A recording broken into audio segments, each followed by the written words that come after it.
nosso conflito é assumir todas essas dores, e consciência negra é a gente nunca jogar esse ódio contra a gente mesmo, mas sim contra aqueles que nos exploram. Eu acho que consciência negra, ela é a compreensão que nós temos da nossa realidade. Da nossa realidade enquanto povo, da nossa realidade dentro da sociedade como um todo. Nós temos divergências profundas no seio da comunidade. É por isso que as lutas internas dentro da comunidade vão começar a se desenvolver. Nós temos que parar de lutar a nível de pessoas e começar a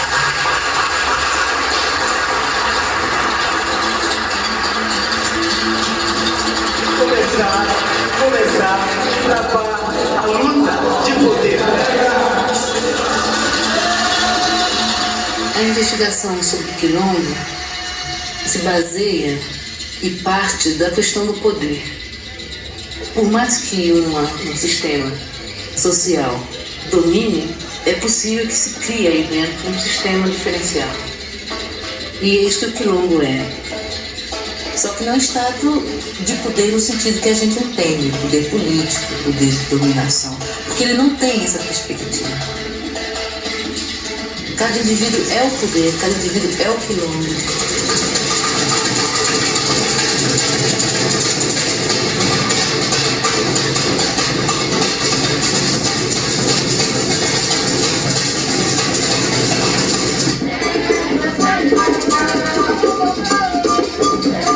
Nós temos uma nação mística, Angola, que tem uma nação mística, Quito, como tem uma nação mística, Jeje. É a recriação do estado primário desses povos. Por isso a necessidade de saudar, de chamar os orixás, os antepassados.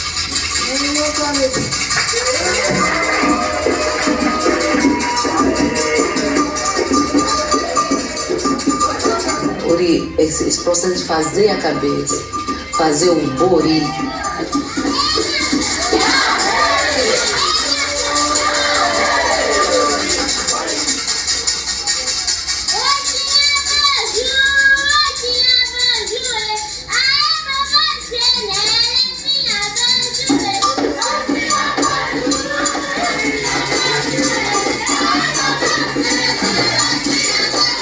Então toda a dinâmica deste nome mítico, religioso, oculto, que é o Ori, se projeta a partir das diferenças, dos rompimentos, numa outra unidade, na unidade primordial, que é a cabeça, que é o núcleo.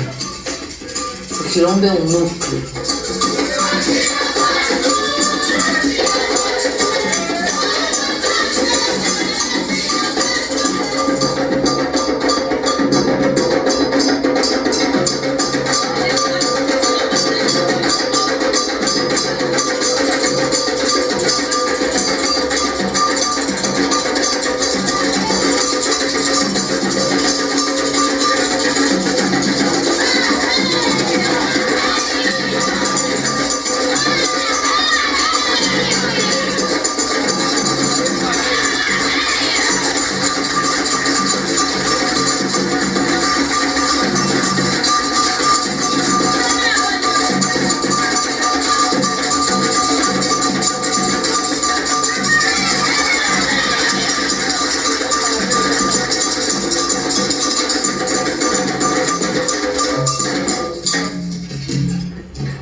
O rito de iniciação é um rito de passagem, de uma idade para outra, de um momento para outro, de um saber para outro, de um poder atuar para outro, poder atuar. Agora tem povos como o povo negro, que é um povo que fez uma travessia muito recente, então está muito remetido à terra de origem, à África.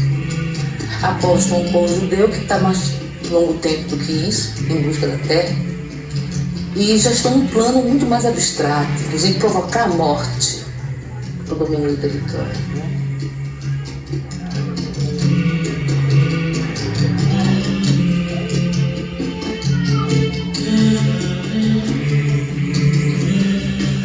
respeito do poder quando você é uma minoria, o respeito do poder quando você é um negro. Porque a nossa visão de poder é aquele que legitimou, aquele que marcou, que deixou alguma coisa para gerações.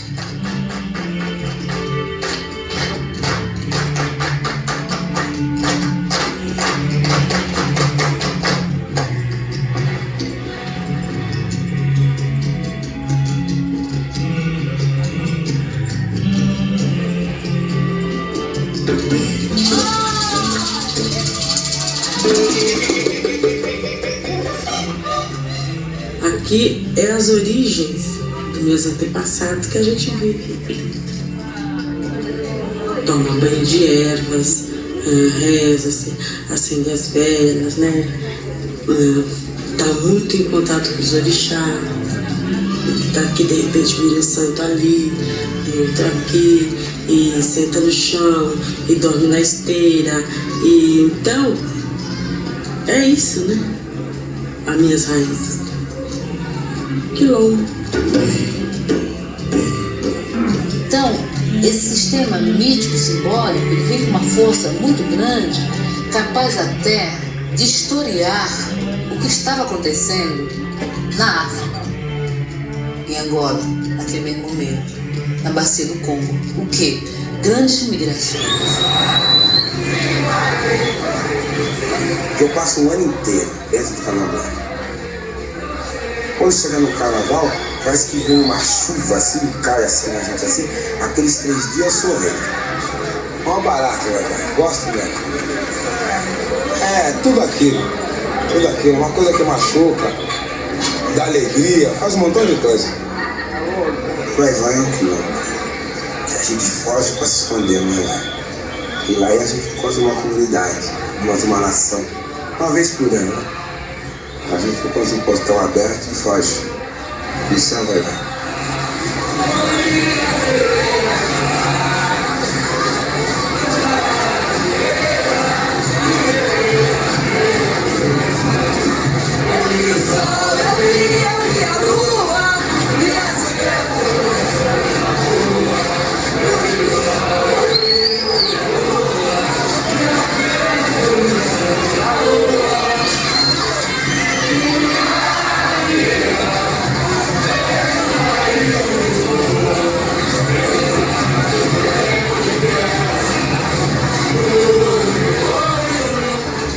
Na medida que recentemente, para os africanos no Brasil, seus antepassados viviam constante migração dentro do território dos bantus na África, talvez a fuga seja uma consequência cultural, uma consequência ancestral.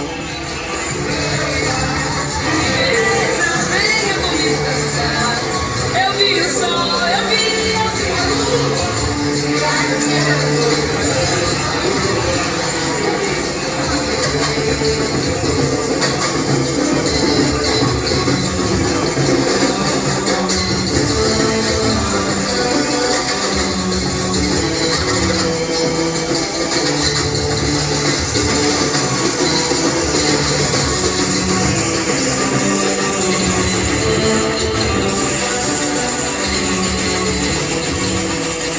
Os bantus já eram uma nação em África e sempre tentaram, através da história do Brasil e da América, estabelecer nações onde estavam, que sejam nações territoriais, que sejam míticas, que sejam pessoais.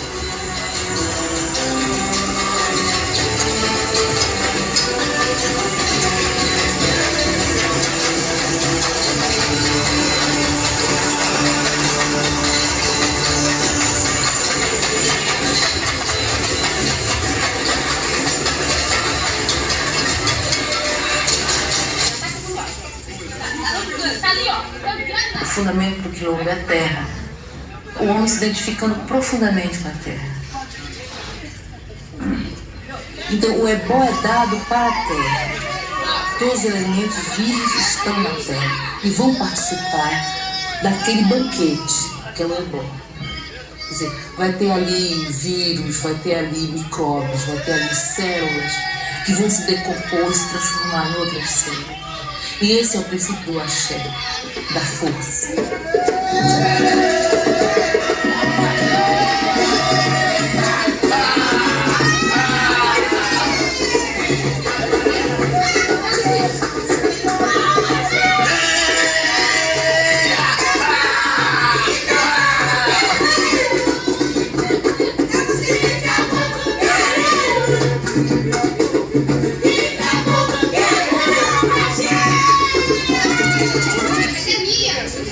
Cabia às mulheres no quilombo o sustento dos guerreiros.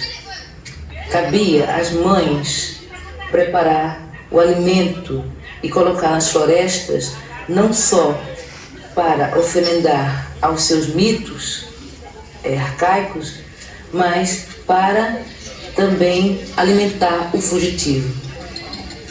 Cabia à mulher sustentar a fuga.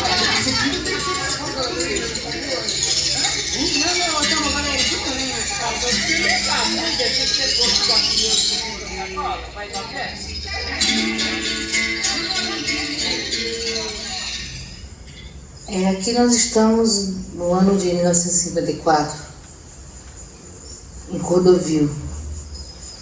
E nós viemos de Sergipe com uma intenção dos meus pais, que era de que nós crescêssemos, vir para a cidade grande, a grande dinâmica da imigração. Nós estamos aqui em Cordovil, mas o ambiente que nós vivemos até então é uma recuperação do passado, da vida que vivemos em Sergipe. Canavial e todas as plantas e tudo que a gente tinha contato lá. Então a defesa do homem é recuperar, através do conhecimento da terra, recuperar sua identidade fecunda, o seu próprio ego, como homem transmigrado.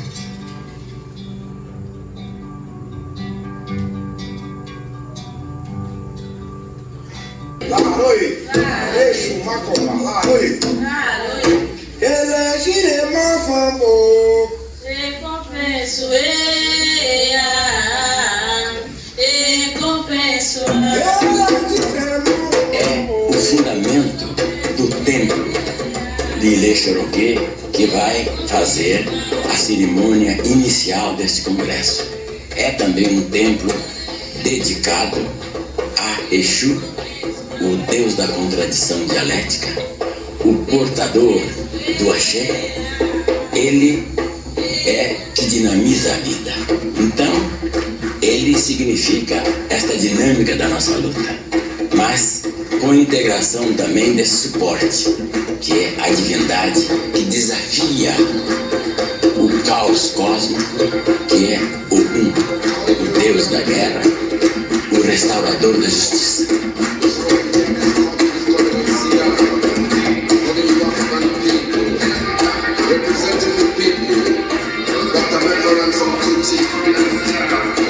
Professor Hindi, J.K. Prima, Young African Pioneers, Movement of the People, Calling you African People. Nosotros tenemos esta oportunidad. Hagamos que este tercer congreso sea un congreso histórico verdaderamente. Hagamos que esta mayoría de negros del Brasil, representados acá, y con todos los delegados que llegamos de otros lugares, señale verdaderamente que de la cantidad sale una calidad riquísima y verdadera que va a orientar, que va a señalar nortes actualmente. ¿Qué debemos de hacer nosotros los negros ante esta realidad mundial? ¡Crisis! Y crisis, esto es lo que nos ha dado el europeo. Basta, basta, y vive el tercer congreso de la cultura negra de las Américas.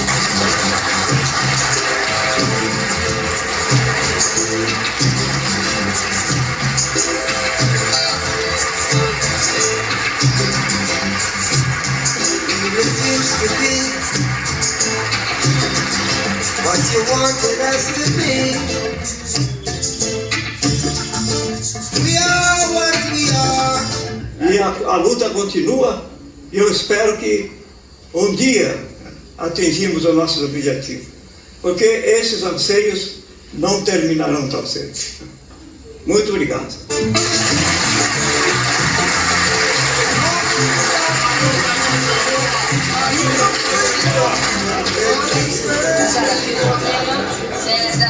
Da diferença de informação que tem, né?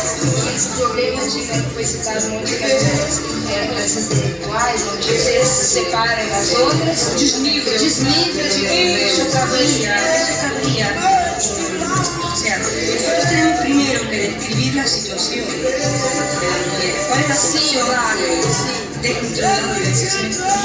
Tiene que empezar a filtrarse esa información, a fluir, ¿no? La información controlada que tienen los varones de la organización. O sea, que eso entra en lo de educación. Claro, sí, pero la crítica hay que hacerla. We want you to know that the oppressed people of South Africa will be greatly encouraged in their struggle for liberation by this warm and wonderful gesture of friendship and expression of solidarity and commitment to our struggle.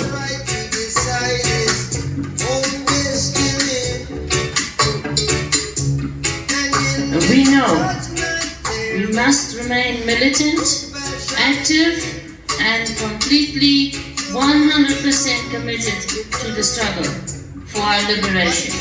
Denunciamos a criação de programas para o controle da natalidade como forma de extermínio da população negra e das nações em desenvolvimento. Propomos que Granada seja a sede do 4º Congresso de Cultura Negra das Américas.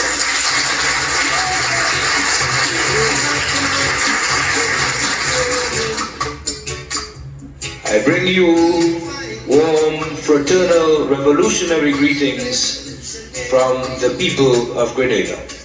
I bring you greetings from the first black revolution in the English-speaking world. Eu trago saudações da primeira revolução feita por povos de língua inglesa negros do mundo.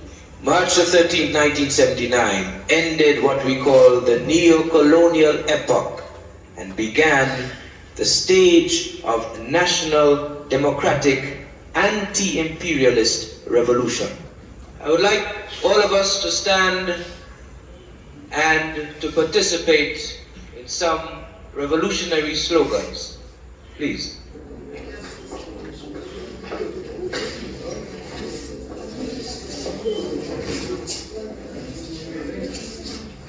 Long live the unity and cooperation of all black people in the Americas.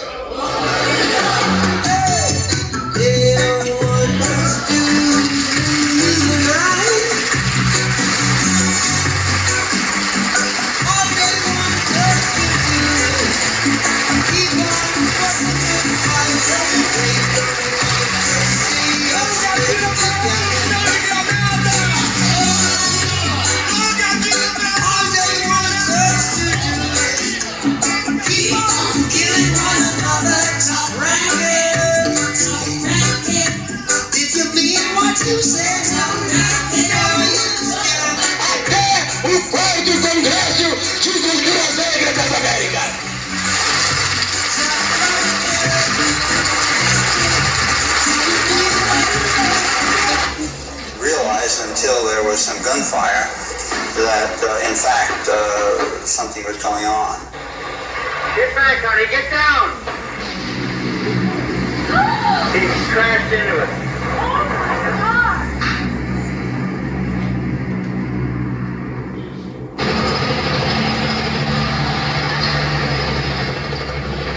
Quilombo é uma história. Essa palavra tem uma história. Também tem uma tipologia de acordo com a região e de acordo com a ordem do tempo. Sua relação com seu território.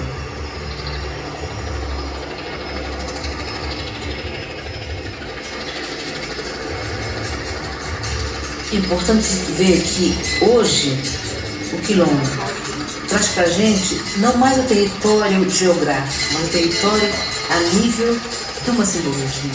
Nós somos homens, nós temos direito ao território, à terra.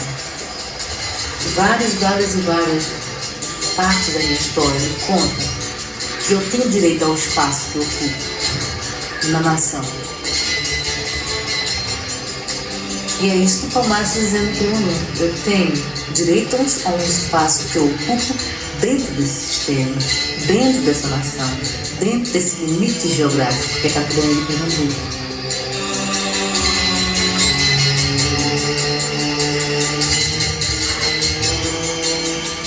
A terra é o meu quilombo, o meu espaço é o meu quilombo. Onde eu estou, eu estou. Onde eu estou, eu sou. Bora cavar!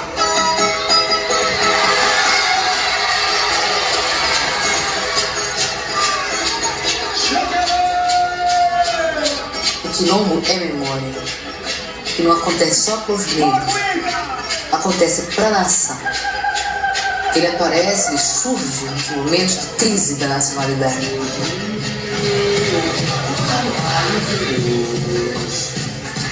A nós não nos cabe valorizar a história. A nós nos cabe ver o contínuo nessa história. Gente, eu vou precisar pausar porque a gente precisa dar um intervalo, tá? Aí na volta a gente fala um pouco sobre o documentário e dessa relação de formação do Brasil no Atlântico. Pode ser? Beleza. Mas a contribuição da Beatriz para essa compreensão ela é muito grande, porque a Beatriz, na década de 70, estava conversando com a Daiane ali, né? Já em 70 ela está falando coisas e batendo de frente com uma historiografia tradicional brasileira sobre a compreensão do Brasil, que só mais tarde, assim, talvez nos anos 2000, é que de fato a gente, na verdade até hoje, eu acho que essa historiografia e sociologia clássica brasileira estão difíceis, né? Até hoje tem formação econômica do Brasil, Celso Furtado, enfim, fornecendo lá no Fundamentos da Economia Brasileira na UNB, e o pessoal não larga a mão disso, nem de Gilberto Freire, nem dessa historiografia e sociologia clássica. E na década de 70 a Beatriz já estava fazendo isso com propriedade. Nos anos 80 ela vai escrever alguns artigos, ela foi orientando do Muniz Sodré, mas infelizmente ela faleceu em 95, muito cedo. É uma perda muito grande para a gente em termos intelectuais. A perda da Beatriz, e esse texto dela, do Ori, me emociona bastante, somente aquela parte que parece que é uma despedida, né? E ela fala, Raquel, eu tô voltando, enfim, e fala do Eduardo. Aí essa parte chega, enche o olho de lágrima por causa da história da Beatriz. Mas o documentário, ele também é uma fonte muito poderosa de afirmações que vão na contramão daquilo que a historiografia clássica sobre a formação do Brasil faz. E aí eu queria falar, pensar, com vocês algumas coisas sobre isso. Depois da Beatriz a gente vai ter outros historiadores que vão nessa mesma linha dela, às vezes mesmo sem citá-la, por outros caminhos, e a gente vai falar um pouco disso. E aí tem essa frase do Maurício de Nassau, que é clássica, porque depois que os holandeses invadem Olinda, Pernambuco, e que é exatamente no momento que está se formando o quilombo de Palmares, o Nassau percebe que era impossível fazer o Brasil sem dominar o mercado escravista.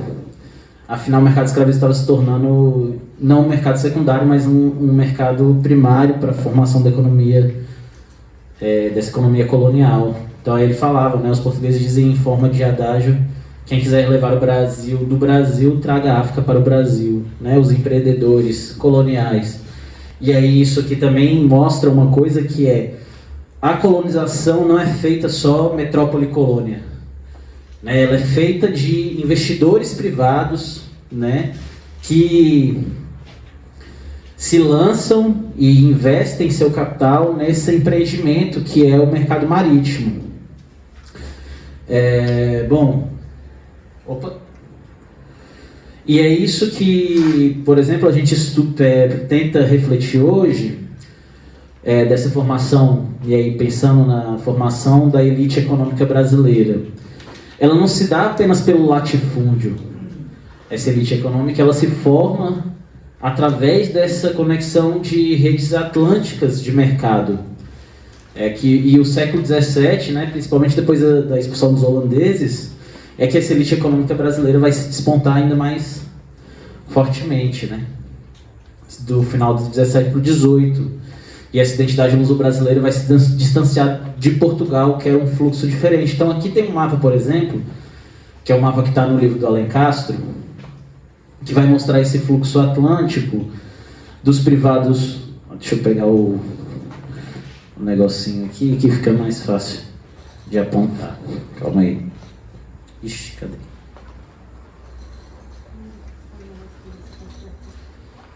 Ih, perdi. Ixi, perdi. Calma aí. Achei. Pronto. Aqui.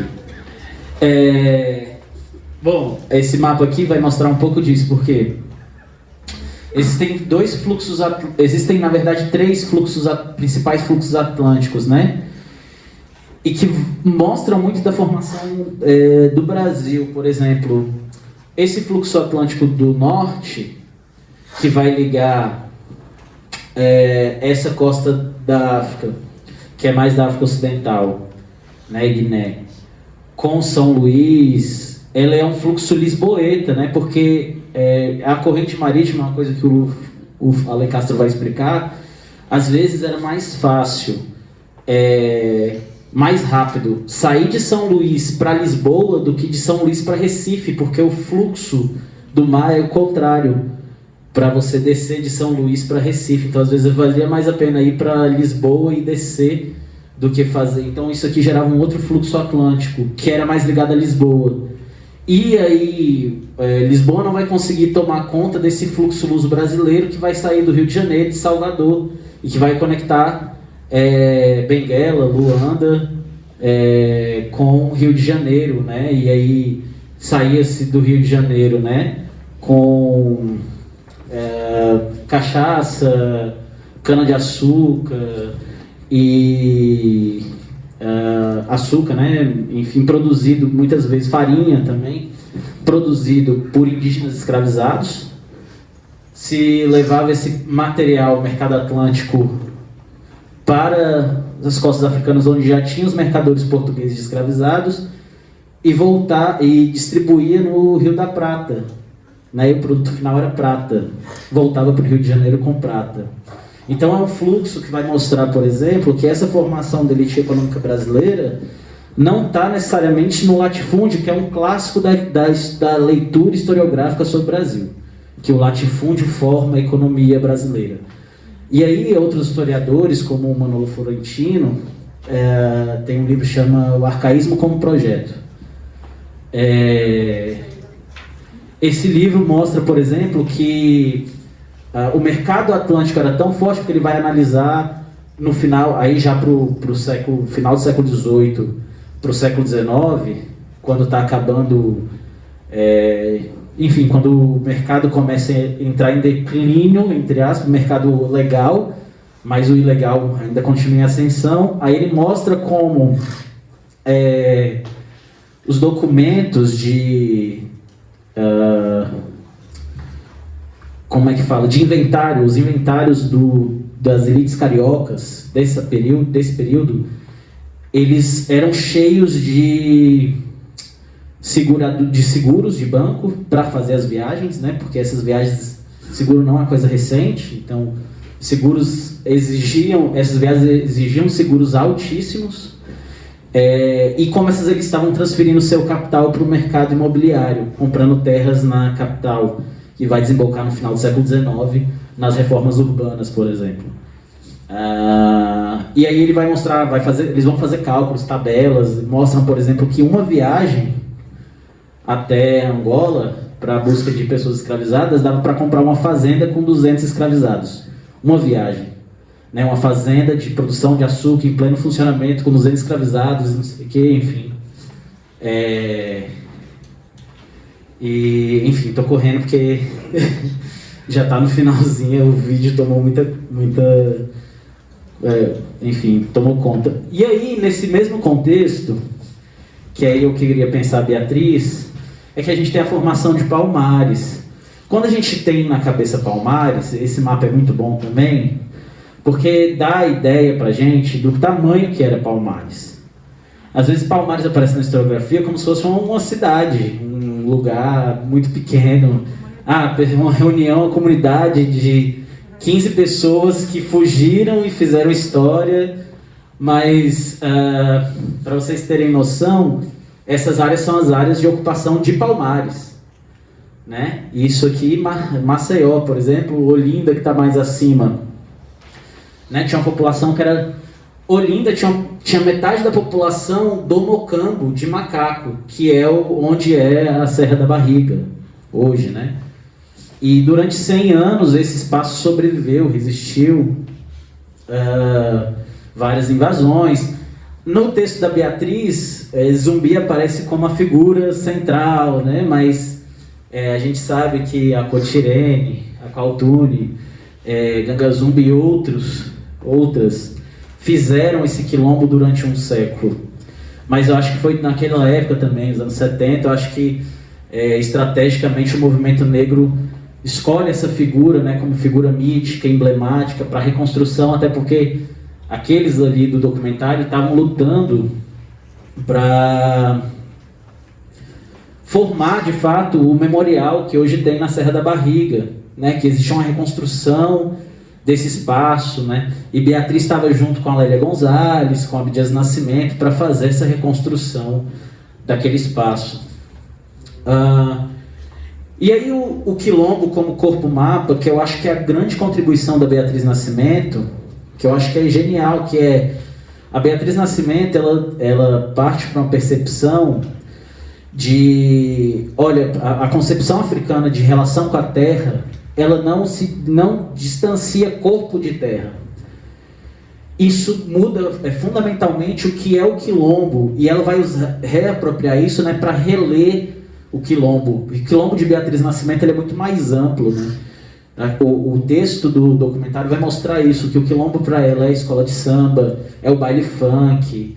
E é engraçado a gente ver o baile funk porque é um documentário filmado nos anos 70, 80, e aí a gente vê que o baile funk evoluiu, né, bastante. O que é o baile funk hoje? Mudou completamente, né? Mas mudou assim, mudou e continuou ao mesmo tempo, né? Porque percebemos a estrutura de quilombo no que a gente tem hoje em baile funk ainda, de comunidade, o sentido de comunidade, o sentido de que eu sou porque você é, né? O sentido de que eu existo a partir do outro, da relação com o outro. E aí eu queria destacar essa percepção da Beatriz Nascimento, que muda o eixo historiográfico para perceber que a formação do Brasil se dá através dessa concepção de corpo-mapa contra-colonial de um território afro-indígena. Então, tem o eixo civilizatório, né? Eu acho que fazendo a leitura de Beatriz, né, tem o eixo civilizatório europeu, mas tem o eixo civilizatório que constitui esse território, que é o eixo civilizatório que ela vai chamar de Banto, né?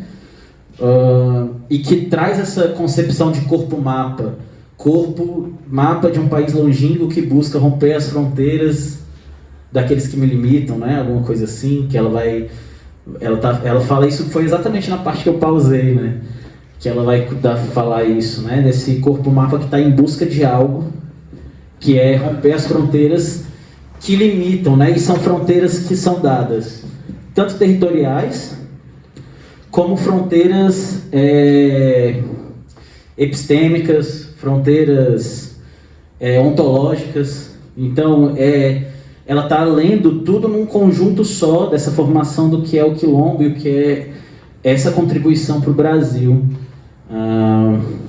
Bom, e aí o que eu queria ressaltar aqui é que acontece ao mesmo tempo em que está acontecendo esse espaço contracolonial, o Brasil ele tem uma especificidade de que a miscigenação foi usada como arma colonial.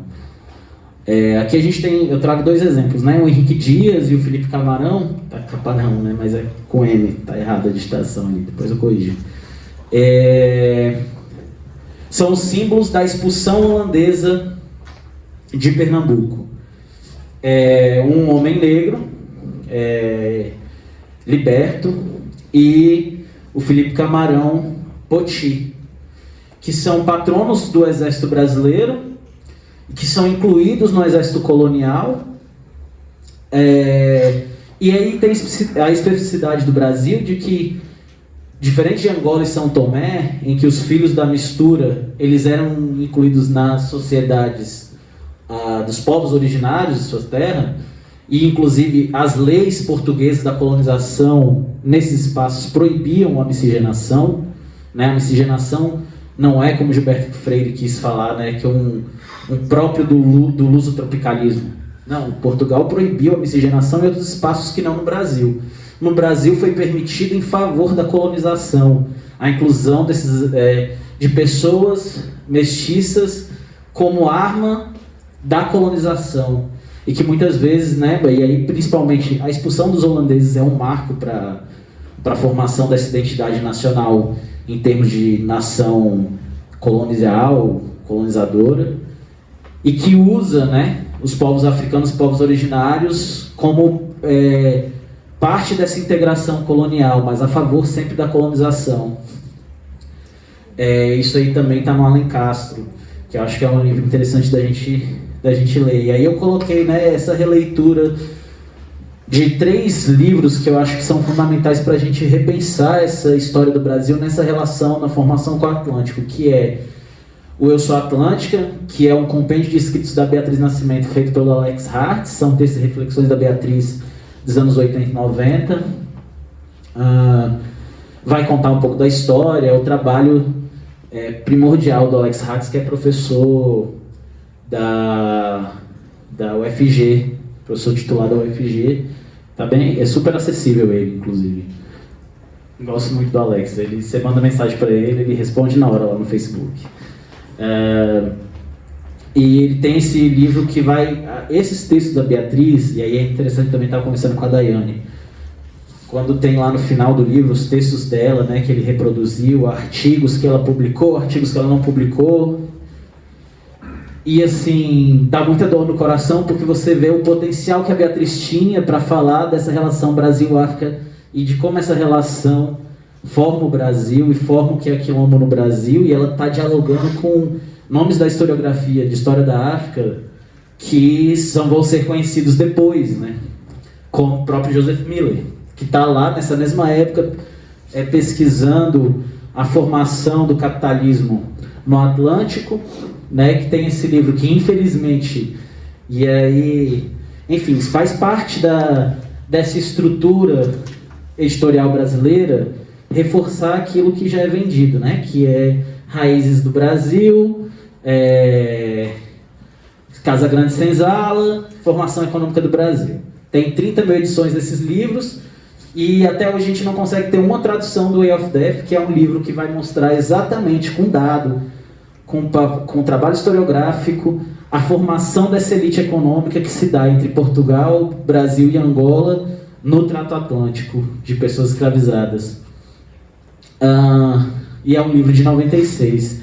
E aí, paralelo a isso, o Alencastro está fazendo... O Alencastro, que estudou na Universidade de Brasília nos anos 60, depois, com a ditadura militar, principalmente com as perseguições que aconteciam em 68, ele ganha uma bolsa para estudar na França e ele não volta para o Brasil, ele fica lá até...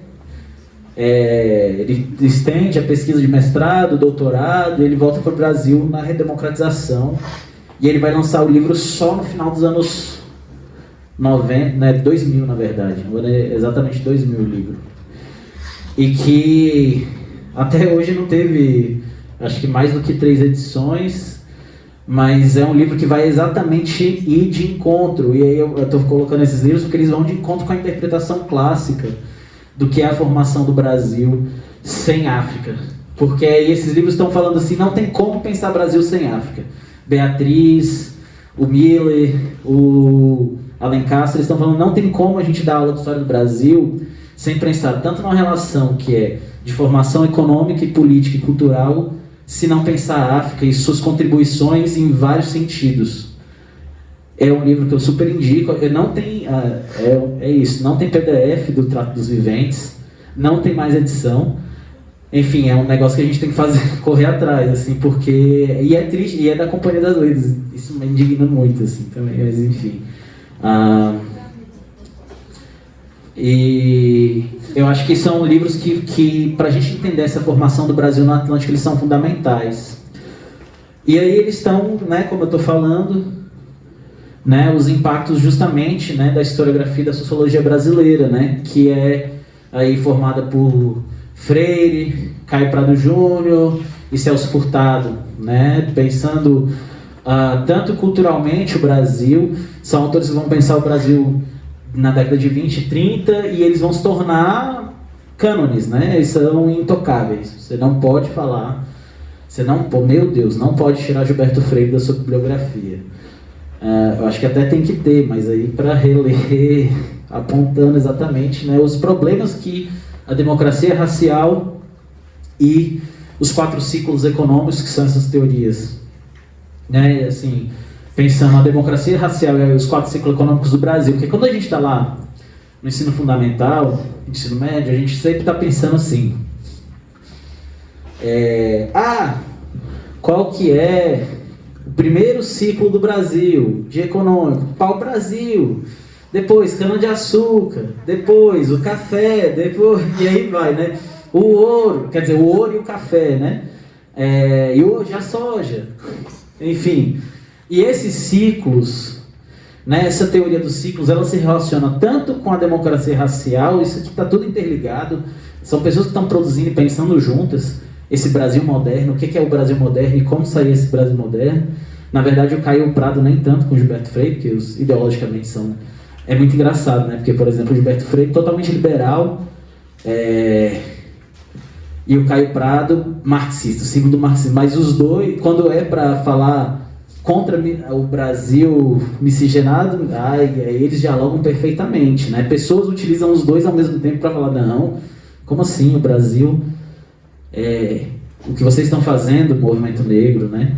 É um absurdo, o Brasil é um país miscigenado, e por ser miscigenado não tem racismo, né? E o que a Eline Moritz vai fazer, por exemplo, ela e outras pessoas, o movimento negro, o Abdias Nascimento nos anos 70, com o genocídio do negro brasileiro, está batendo ali adoidado nessa teoria da democracia racial. Mas aí eu queria trazer exatamente a Beatriz e esses outros autores para a gente pensar essa formação da história brasileira conectada com a África. E aí o que eu estou pensando aqui, né? Por que eu trouxe esses autores clássicos, né? Justamente para apontar como eles estão em oposição a essas literaturas que às vezes ficam escondidas, ocultas para a gente, né? Então o Gilberto Freire toma como premissa a mistura, como integração, né? E não como uma inclusão disjuntiva. Eu incluo e segrego ao mesmo tempo, né? É uma colonização no seio familiar.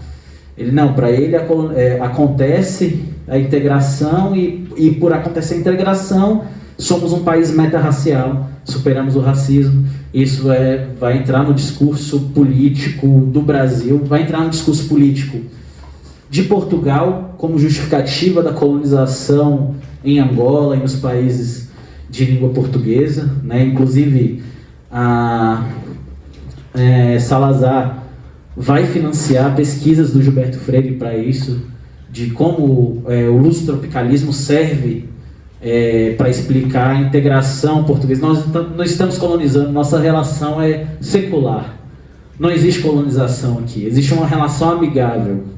Né? E vão usar Gilberto Freire como esse ideólogo do salazarismo justificativa para colonização.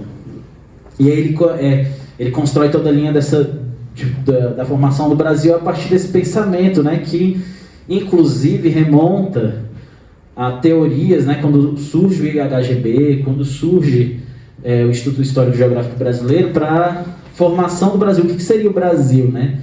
Segundo Van Hagen, seria, né, a tese ganhadora de como seria a formação do Brasil. O Brasil seriam 3 rios que se encontram, um rio largo, que é o Rio Branco, e com 2 afluentes pequenos, né, que se misturam nesse Rio Branco, o Rio Negro e o Rio Indígena, né? Então, que são teorias, são releituras do século XIX que vão surgir no Brasil da década de 30. E aí o Caio Prado Júnior, por mais que ele tem uma contribuição de fato na leitura marxista, né, da economia brasileira, mas ao mesmo tempo ele apresenta a visão dicotômica do que essa metrópole, essa colônia, a ideia de que o acúmulo do capital ela só aconteceria na metrópole. Né? A metrópole vem, explora, então, obviamente, depois da expulsão dos portugueses, não tem mais. E aí, né? Como é que se explica isso? Não tem mais portugueses aqui, expulsão dos portugueses, e aí como é que explica esse acúmulo de capital que estava na metrópole? E o Celso Furtado vai dar continuidade a esse pensamento do Caio Prado Júnior, pensando os 4 ciclos econômicos, que aí oculta uma coisa que é central e que esses outros autores que a gente tem falado, como a Beatriz, o Miller e o Alencastre, vão falar, olha, os 4 ciclos econômicos eles não existiriam sem um grande ciclo escravista. É impossível a gente pensar a formação do Brasil sem o escravismo.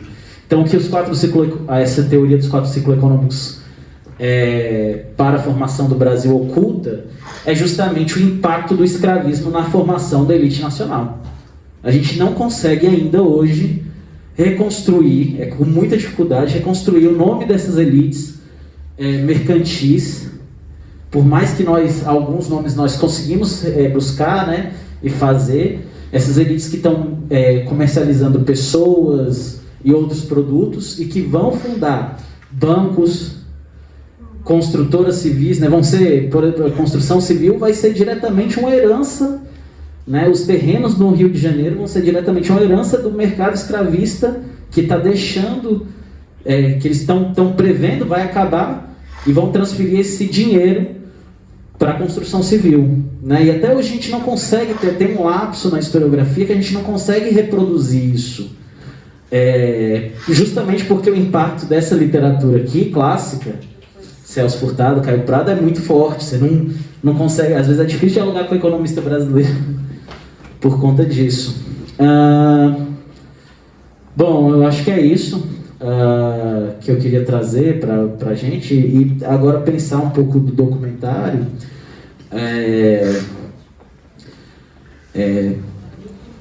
Que o documentário da Beatriz, né, dos textos da Beatriz e o documentário da Raquel Gerber, de como aquilo ali tem uma contribuição. Esse documentário eu passo em sala de aula também, às vezes. Algumas partes dele, para a gente dialogar justamente essas contribuições do negro. Assim, é muito interessante porque ela faz esse trabalho também anacrônico, né? Eu tô fazendo um balanço lá no passado e aqui. Ela tem que estar fazendo isso. Porque, para Beatriz Nascimento, eu também entendo assim, né? A colonialidade tem uma continuidade. Então, antes da teoria decolonial, pós-colonial, antes da gente estar discutindo isso, o movimento negro brasileiro já estava falando desse contínuo colonial, né? O movimento negro na figura da Beatriz Nascimento. E não sei, queria saber a impressão de vocês do documentário, o que vocês sentiram, o que vocês viram, queriam comentar. Alguém? Vendo assim, a efervescência que tinha o movimento negro nos anos 70, 80, a literatura, a bibliografia do Abdias Nascimento, que ele não conseguiu ser professor universitário no Brasil, né? Foi em Harvard, foi na Nigéria, e parece que teve uma quebra aí, né? Que está se movimentando de novo agora, voltando a ter esse brilhantismo, né? Você acha que isso foi efeito da ditadura militar? Eu acho que não só é o efeito da ditadura, mas é feito da ditadura e das ditaduras, não só da ditadura de 64, mas a ditadura varguista, que compram esse discurso, né, freiriano, implementam ele no Estado junto com a eugenia, por exemplo, ao mesmo tempo que a Constituição varguista está ali falando de eugenia, né, como um princípio da Constituição. No Brasil é uma nação eugênica que segue os princípios eugênicos, está na Constituição de 34. Ao mesmo tempo está começando lá mais para frente, né, no correr da ditadura varguista, vai comprar com força essas teorias do desenvolvimentismo nacional e da integração e perseguição, por exemplo, às frentes negras. Então acho que assim, é uma perseguição que vem da ditadura de 64, mas vem também da ditadura de Vargas. Então, tanto que a Comissão da Verdade, né, é para a gente apurar os crimes dessas ditaduras republicanas, né, que aconteceram no período republicano. Então acho que tem esse impacto, de fato, e aí na redemocratização a gente teve um ganho muito por conta do movimento negro, que continuou essa luta, a lei de cotas, a lei para ensino de história da África e história indígena nas escolas. Então eu leio assim, tem um impacto sim da ditadura, mas tem um impacto, eu acho que, dessas ideologias de leitura do que é o Brasil moderno, né? Até hoje, assim, né? A gente vê esses discursos presentes muito forte na... Mourão acabou de falar isso, né? O vice-presidente falou isso. Não somos um país constituído por 3 raças, né? E isso no Exército, então, é fortíssimo, né? Enfim. É isso. Alguém mais quer?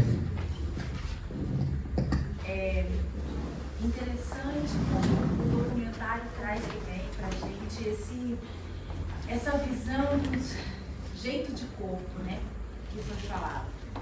Eu, como da dança, não tem como a gente não ficar feliz de entender que os nossos modos de existir, que não é um religar, que é um modo de ser sendo, traz isso dessa coisa do corpo, que é um corpo que não pensa, logo existe, mas que canta, logo existe, dança, logo existe, ritualiza, logo existe. É uma outra maneira de se entender ser sendo corpo.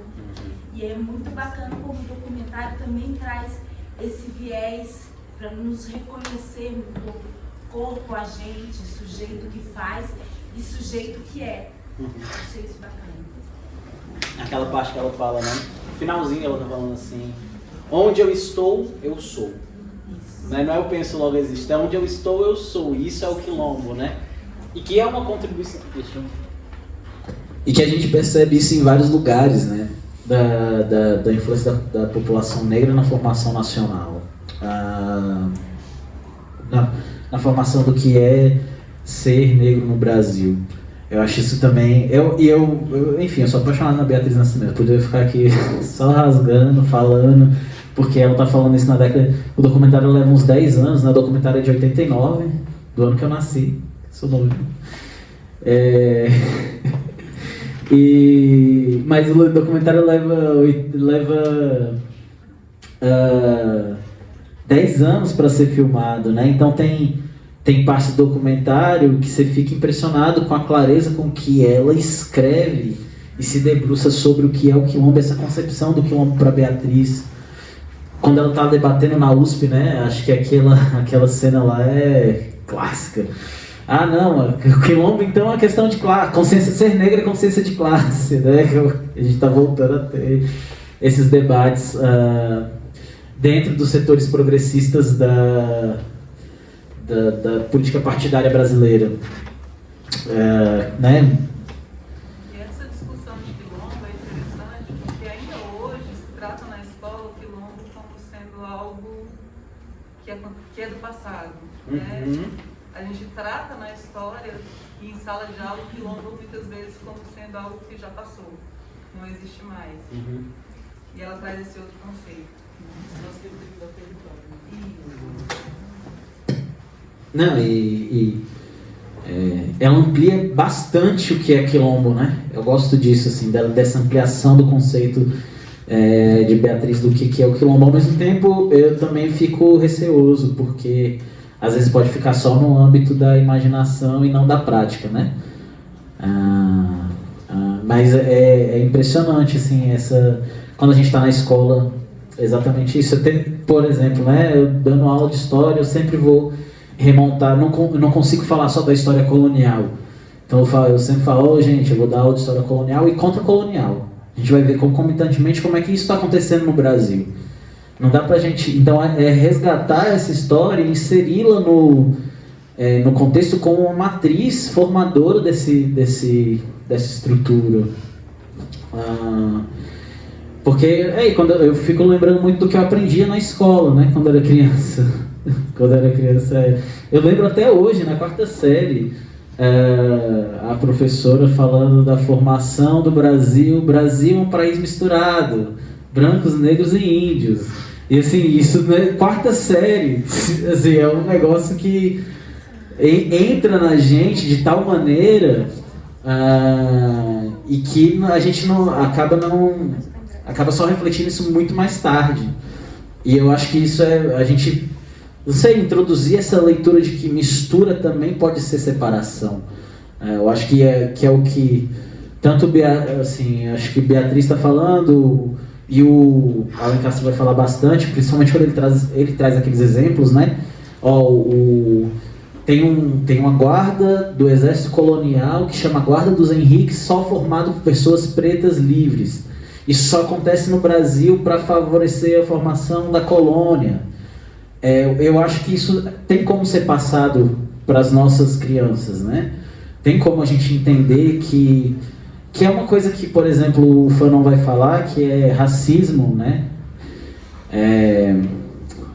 O ser humano, o Fanon está lendo o ser humano e está lendo o ser humano na complexidade. Ele está falando, olha, nós seres humanos somos complexos, nós somos força de amor e ódio agindo concomitantemente, né? E o que o Fanon está tentando se debruçar lá em Peles Negras, Máscaras Brancas racismo e outros sentimentos coexistem. Mistura pode significar, né, inclusão, pode significar exclusão ao mesmo tempo, porque nós somos seres complexos, né? E a gente às vezes passa batido justamente para amenizar e dar continuidade a essa história que a gente tem ouvido sobre um Brasil misturado, alegre e mítico da cabeça do Gilberto Freire. Alguém mais queria?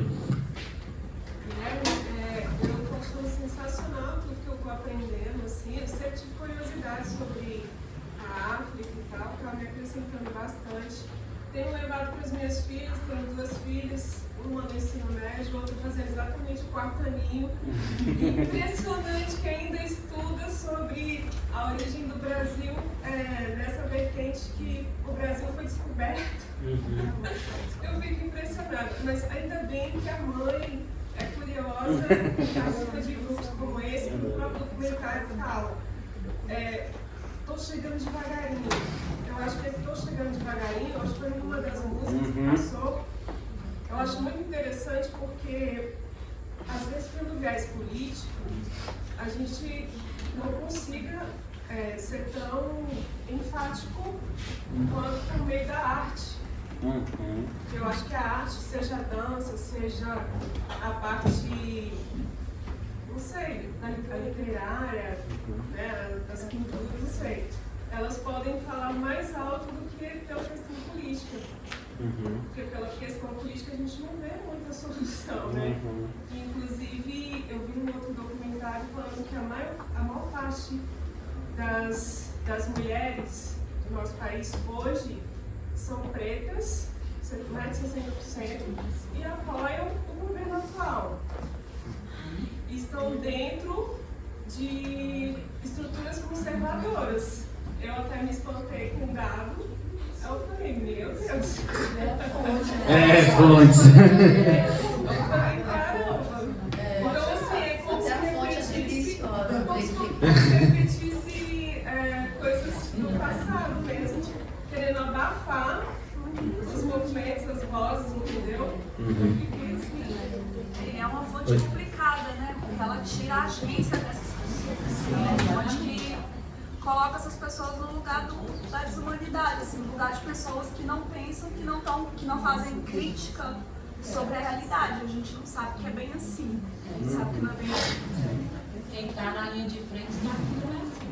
Mas a gente já viu aqui também que a mídia, ela tem uma parceria muito grande para manter esses poderes de classe diminuir, né? Então, os jornais, a TV, até as redes sociais, muitas vezes influenciam essa questão de notícias que não é. Eu não vou para esse lado aí, não. Agora ele me apeteça.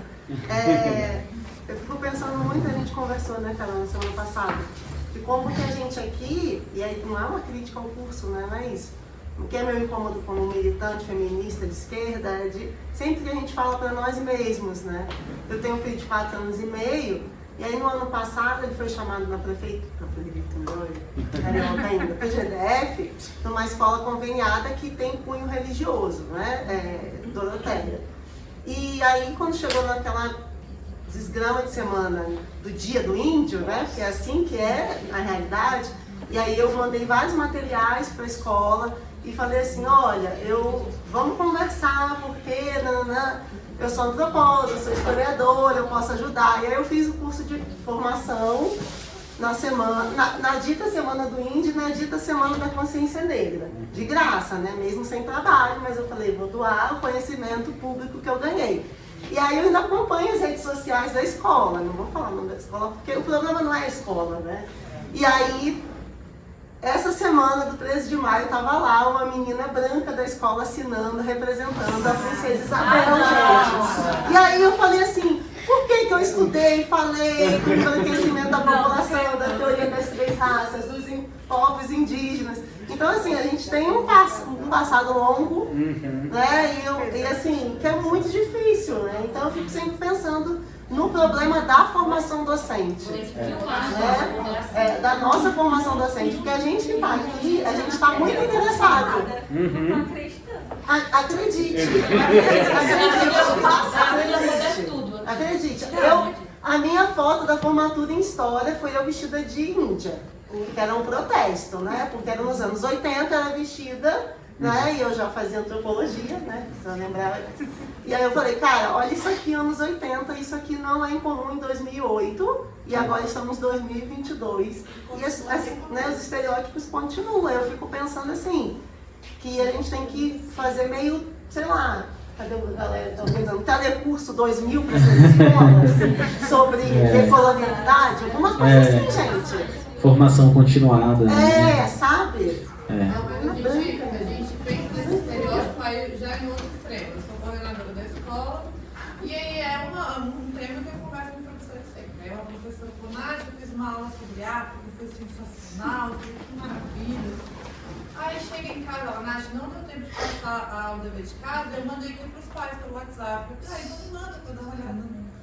Era assim, faça uma produção de texto. Se coloque no lugar de uma pessoa africana escravizada e diga como é que era a vida aqui no Brasil. Aí eu falei pra ela, se eu fosse me colocar, eu fui trazida da África, eu fui separada da minha família, eu lavava, depois eu fui morta. Ainda fui com ela bem assim pra ver se ela entendia. Porque a gente discute esse tema, mas a gente não traz um lugar de sofrimento pra criança. Sabe? Vamos discutir esse tema. Até que a maioria dessas crianças estão sofrendo, né? E o meu medo é talvez romantizar o processo. Uma assimilação das crianças. Não, lá como é que era ser escravizado, sabe? E a história começou ali.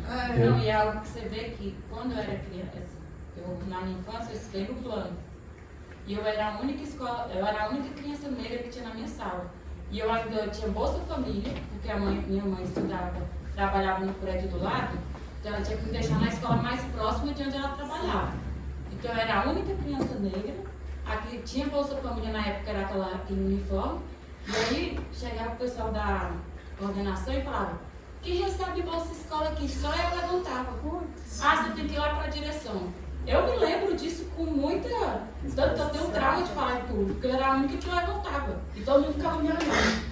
As crianças brancas tudo ficavam me olhando. Por que você recebe isso? Entendeu? Então assim, me colocava né? Então, assim, eu carrego isso até hoje. Então, assim, eu tenho uma dificuldade de falar muito grande, né? Assim, venho treinando isso mais por conta disso. Eu sou jornalista, não tem como, eu escolhi ser jornalista ainda. E aí, que eu vou dizer também, em relação a isso, lá no Quilombo Mesquita, eu fazia um trabalho lá com os meninos, aqui na Ocidental. E aí, eu vi umas cenas agora, tá, gente? Isso.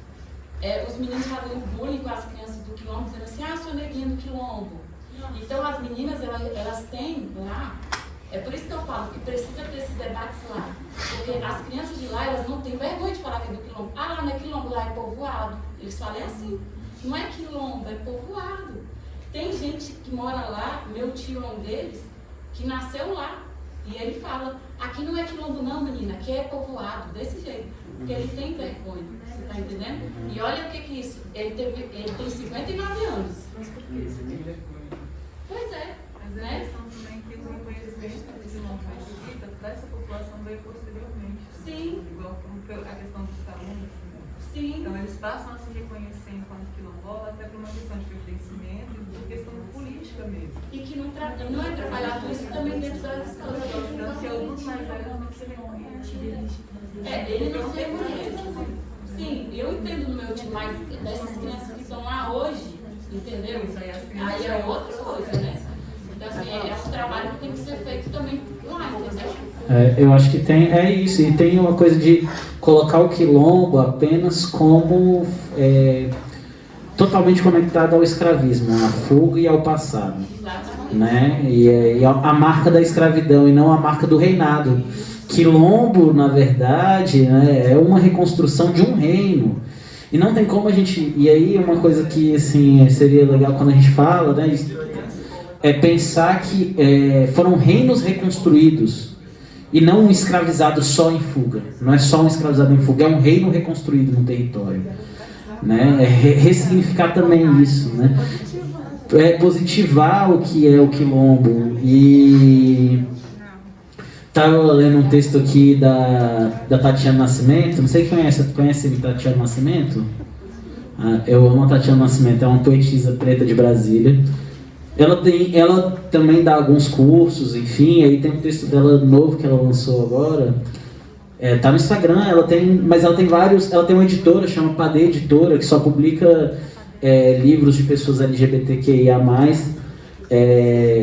E ela fez um texto agora que o antirracismo fatalista ele é colonial. Então, se seu antirracismo... Ela tem umas sacadas assim muito boas, né? Se seu antirracismo ele fetichiza o período escravista, ele só é mobilizado quando aparece um corpo negro indígena, morto, escorraçado, seu antirracismo ele repete o fetichismo da colonialidade. Ele é colonial. Ele não é uma luta, uma construção de dar outro sentido para essas vidas que foram racializadas. Eu acho que é muito nesse dilema, né? E mesmo a gente falando aqui, às vezes a gente recorre nesse erro, é um exercício muito difícil, porque a gente aprendeu assim. É muito difícil, né? De reconstruir isso que faz parte da construção da nossa subjetividade, né? Porque a história constrói também parte dessa nossa subjetividade. Enfim, eu acho que temos mais 4 minutos, é isso? Temos mais 4 minutos. Alguém quer fazer mais algum comentário sobre o documentário? Alguém pode passar uma lista com os e-mails? Você pode me passar? Tá. Me passa que aí eu... tá. Depois pra eu passar o documentário para eles no Drive.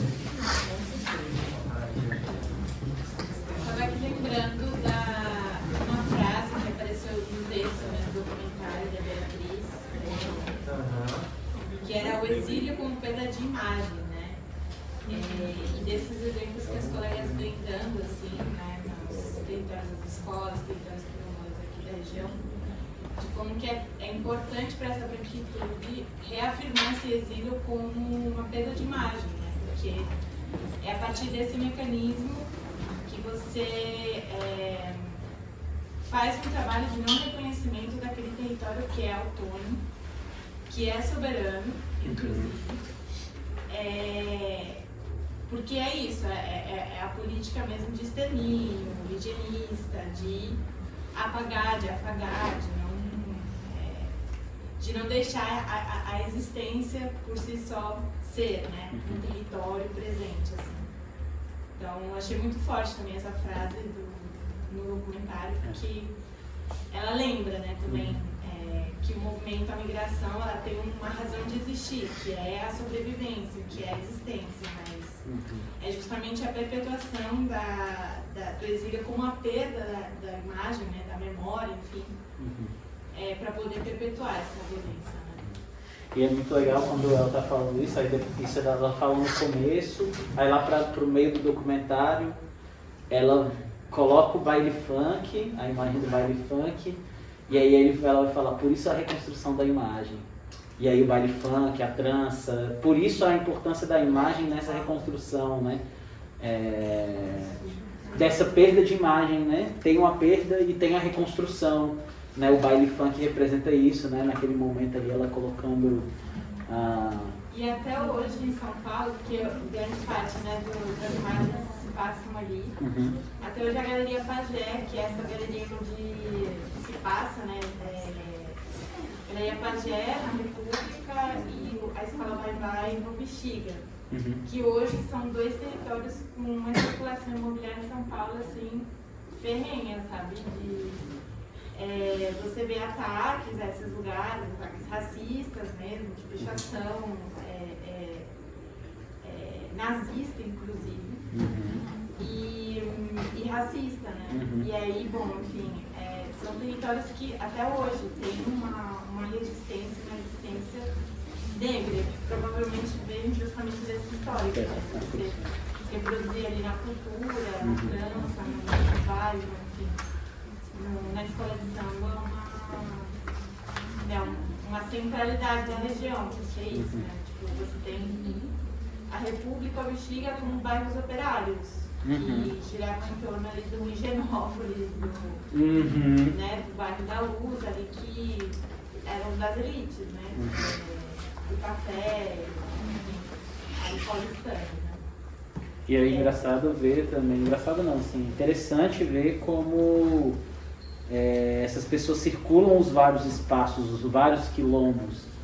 E aí o documentário vai focando no Tata Ndembewasi, como ele era Tata, né? Tata seria o Babalorixá, né? Que ele é Angola com Queto, né?